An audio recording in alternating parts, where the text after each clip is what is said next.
My name is Christian Scott. I'm a trumpeter, composer, producer. I run a record label. Also have an app company. But we make music that we call stretch music, which is like the newer sound in jazz music. It's like where you take all these different influences of musical cultures. So things from indie rock, hip hop, neo soul. But as wide ranging as stuff from samba, stuff from Indian raga, stuff from Polish folk songs. We take all different types of musical vernacular and we try and condense them into a creative, improvised environment.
song was composed after an experience I had with a group of police officers in New Orleans who followed me one night and pulled me over for no reason. I hadn't broken any laws, and decided that they were going to pull a gun on me and tell me to get out of my car and take my clothes off and do all these really strange things. And I told them that I wasn't going to do that because they hadn't told me why they stopped me and that I hadn't done anything wrong, so I needed to get an explanation before I complied. The officer began to tell me that I was supposed to do as I was told, and that he was my boss and the authority, and I was supposed to do everything that he instructed me to do without question. And I made it my business to let him know that that wasn't actually how it works. I pay my taxes, which means he's a public official, which means he works for me. When he stops me, if I haven't done anything wrong, I know my rights, and he actually has to tell me why he's actually holding me if he's going to try and detain me. So they didn't like that very much because, in America, a black man knowing his rights and not being afraid of a pistol is very weird. I think for police officers, this is a very strange thing to be faced with. But I think he thought my proximity to his gun was going to make me threaten, but I don't threaten. So he needed to explain to me why that was happening. And he didn't, so I didn't. And so it went on, and eventually he told me that if I didn't comply with what it was, he had to tell me that my mother was going to have to pick me up from the morgue. And to me, this was the line. You don't threaten my life, especially when you're inconveniencing me and harassing me. You need to let me know what's happening, or I'm going to deal with you the same way that you're dealing with me. And so after the experience was over, they had to let me go because they hadn't done anything. I hadn't done anything. After the experience was over, I was going through a range of emotions. You're very angry. You're also hurt. You're confused. When I first wrote the song, it was met with a lot of contempt. People didn't believe what happened, right? Everyone reacted like I was sensationalizing it. I think in the last couple years, where there's a lot of recent murders and these things between police and young black people in America, so people can see that these things still happen, so people are more curious about this stuff. But I think historically, this isn't something that ever died out. It still exists to a heavy degree. So as opposed to going back there and doing something demonstrative to the men or something reckless, I took the moment to try and write a song that accurately depicted the range of emotional states that I was in on that night. And so that's how Ku Klux Police Department was born.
Stretch music is really more of a philosophy and a way of navigating life, and then we take this philosophy and try to apply it to music, right?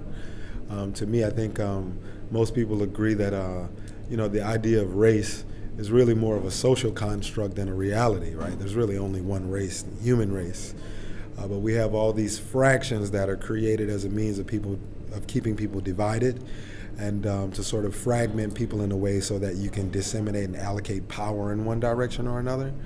And as I was growing up, I sort of saw that there was a lot of unlaudable and negative attributes that were sort of associated with this idea of race, and who is valid and who is not, and who has a say-so and who does not based on this idea. So, to me, as a social construct it exists, but it doesn't really exist. So in my mind's eye, a way to eradicate the argument for people having this sort of self-segregating notion and way of operating is to apply the idea of race to the idea of genre in music, right? Because if someone says, okay, this guy's a hip-hop person, or if I ask you, who's a hip-hop person and who's a rock and roll person? Most people say the hip-hop person is black and the rock and roll person is white, right? Well, now you and I both know that rock and roll has its roots in blues and jazz music, so is it white, right? So that's also confusing, right? But I think when you break things up to genre, it's basically the same idea as you breaking them up to culture and race. So if I create a musical form that can show you that all genres are compatible, then you can't make an argument that all people, because the music is an extension and expression of the people, you can't make an argument against the fact that all people are compatible because all of their expression is compatible. Do you see what I'm saying? So this is the easiest way to encapsulate what stretch music is.